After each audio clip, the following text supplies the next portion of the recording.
যে শীতকাল হলো মুমিনদের জন্য বসন্তকাল।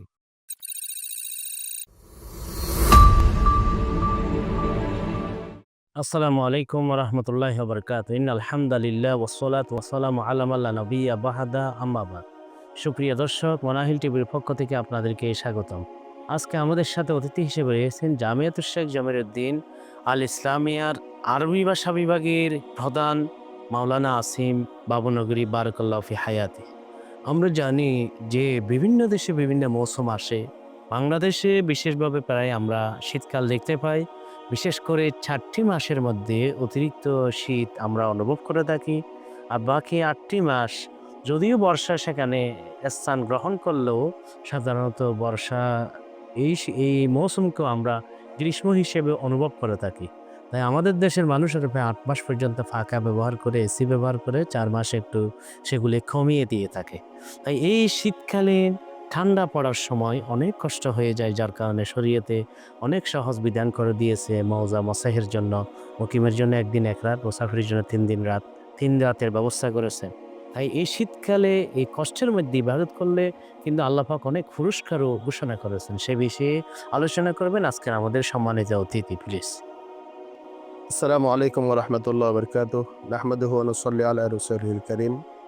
মানাহিল টিভির সম্মানিত বিজ্ঞ সঞ্চালক এবং সকল দর্শক শ্রোতাকে ধন্যবাদ জানিয়ে শুরু করছি। শীতকাল এমন একটি সময়, যে সময়ে রাতটি খুবই দীর্ঘ হয় এবং দিনটি খুবই খাটো হয়ে যায়। যে কারণে শীতকালে ইবাদত করতে, রাত্রি জেগে ইবাদত করতে, তাহাজ্জুদের নামাজ আদায় করতে আমাদের জন্য খুব সহজ হয়। এবং দিনের মধ্যে আপনার রোজা রাখতে, যেহেতু দিনের সময় কমে যায়, নফল রোজা রাখতে খুব সহজ হয়ে যায়। সেজন্য রাসূলুল্লাহ সাল্লাল্লাহু আলাইহি ওয়াসাল্লাম হাদিসের মধ্যে ইরশাদ করেছেন, তিরমিজি শরীফের হাদিস, হযরত আবু সাঈদ খুদরী রাদিয়াল্লাহু তাআলা আনহু বলেন, আশ-শিতাউ রবিউল মুমিন, যে শীতকাল হলো মুমিনদের জন্য বসন্তকাল। বাইহাকি শরীফে এই হাদিসের মধ্যে আরো বৃদ্ধি করেছেন যে তালা লাইলাহু ফাকামাহু ওয়া কাসুরা নাহারুহু ফাসামাহু, যে শীতকালে রাত্রি লম্বা হয়, যার কারণে ওই ব্যক্তি নামাজ পড়তে পারে, ইবাদত করতে পারে, রাত জেগে ইবাদত করতে পারে, এবং দিনটি ছোট হয়ে যায়, সে নফল রোজা রাখতে পারে। আল্লামা ইবনু রজব হাম্বলী রহিমাহুল্লাহ এই হাদিসের ব্যাখ্যার মধ্যে বলেছেন যে শীতকালকে মুমিনদের জন্য বসন্তকাল বলার কারণ হলো, বসন্তকালে যেরকম চতুর্দিকে সবুজ শ্যামল হয়ে যায় এবং বিভিন্ন পশু পাখির জন্য বিভিন্ন খাদ্যের ব্যবস্থা হয়, সমস্ত প্রাণীকুল খুব স্বাচ্ছন্দ্যে জীবনযাপন করে, খুব পুলকিত অনুভব করে। অনুরূপভাবে শীতকালে যেহেতু আল্লাহর বান্দারা, ইবাদতকারী বান্দারা ইবাদত করতে পারেন এবং দিনটা খুব ছোট হয়, রাতটা লম্বা হয়, যার কারণে ইবাদতের খুব সহজ হয়ে যায়। সেজন্য এই সময় মুমিনের জন্য এটা বসন্তকালের মতো। এজন্য আল্লাহ তাআলা শীতকালকে বসন্তকাল বলেছেন। অনুরূপভাবে হযরত আবু হুরায়রা রাদিয়াল্লাহু তাআলা আনহু বলেন, আলা আদুল্লুকুম আলাল গনিমাতিল বারিদা, ক্বালু বালা, ফায়াকুলু আশ-শিতা আস-সিয়ামু ফিশ-শিতা। হযরত আবু হুরায়রা রাদিয়াল্লাহু তাআলা আনহু বলেন, আমি কি তোমাদেরকে অভিহিত করব না খুবই গুরুত্বপূর্ণ সম্পদ সম্পর্কে, গনিমতে বারিদা সম্পর্কে, যেটি অর্জন করতে কোনো কষ্ট হয় না? তার সামনে উপস্থিত ব্যক্তিবর্গ বললেন, অবশ্যই আপনি আমাদেরকে অভিহিত করুন। তখন হযরত আবু হুরায়রা রাদিয়াল্লাহু তাআলা আনহু বলেন, আস-সিয়ামু ফিশ-শিতা, সেটি হলো শীতকালীন রোজা রাখা, যেহেতু দিনটি ছোট হয়ে যায়।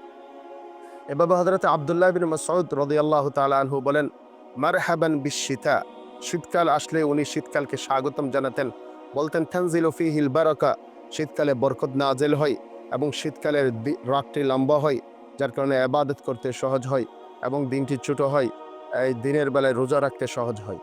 এভাবে আমরা দেখি আমাদের সাহাবা একরাম, তাবিঈন, তবে তাবিঈন, সলফে সালেহিন প্রত্যেকেই শীতকালকে ইবাদতের জন্য আলাদা গুরুত্ব দিতেন। তাই বাংলাদেশে বর্তমান আমরা শীতকাল উপভোগ করছি, শীতকাল আমাদের মাঝে এসে গেছে। আমরা শীতকালীন ইবাদতের প্রতি গুরুত্ব আরোপ করি এবং তাহাজ্জুদের নামাজ অন্য সময় যেটা পড়া হয় না, যে নামাজের অনেক গুরুত্ব রয়েছে। হাদিসের মধ্যে যার ব্যাপারে বলা হয়েছে, ইন্না ফিল জান্নাহ গুরাফান ইউরা যাহিরুহা মিন বাতিনিহা ওয়া বাতিনুহা মিন যাহিরিহা, যে জান্নাতের মধ্যে এমন একটি কক্ষ থাকবে যে কক্ষের ভিতর থেকে বাহির, বাহির থেকে ভিতর দেখা যাবে। আবু মালিক আল আশআরী রাদিয়াল্লাহু তাআলা আনহু বলেন, ইয়া রাসূলুল্লাহ, এটা কার জন্য? রাসূলুল্লাহ সাল্লাল্লাহু আলাইহি ওয়াসাল্লাম বলেন, লিমান আতাবাল কালাম ওয়া আত'আমা আত-তাআম ওয়া বাতা কাইমান ওয়ান নাসু নিয়াম। যে ব্যক্তি আতাবাল কালাম, সুন্দরভাবে কথা বলে এবং মানুষকে অন্ন দান করে এবং রাত্রিবেলায় আল্লাহর ইবাদতের মাধ্যমে, নামাজের মাধ্যমে রাত কাটায় যখন অন্যান্য মানুষ ঘুমিয়ে থাকে। এজন্য আসুন আমরা 2 রাকাত 4 রাকাত তাহাজ্জুদ করে এই শীতকালীন এই রাতকে আমরা মূল্যায়ন করি, এটাকে গুরুত্ব দিই। এবং যারা পারে আমরা বিশেষ করে বৃহস্পতিবার, সোমবার রাসূলুল্লাহ সাল্লাল্লাহু আলাইহি ওয়াসাল্লাম নফল রোজা রাখতেন। মাসের 13 তারিখ, 14 তারিখ, 15 তারিখ আইয়ামে বীদের রোজা রাখতেন। এই নফল রোজাগুলো আমরা রাখার চেষ্টা করি। আল্লাহ তাআলা আমাদেরকে আমল করার তৌফিক দান করুন। আসসালামু আলাইকুম ওয়া রাহমাতুল্লাহি ওয়া বারাকাতুহু। ধন্যবাদ সম্মানিত অতিথি, শীতকালের ইবাদতের ফজিলত মর্যাদা বর্ণনা করার জন্য। সুপ্রিয় দর্শক, আপনাদেরকে অসংখ্য ধন্যবাদ। আসসালামু আলাইকুম ওয়া রাহমাতুল্লাহি ওয়া বারাকাতুহু।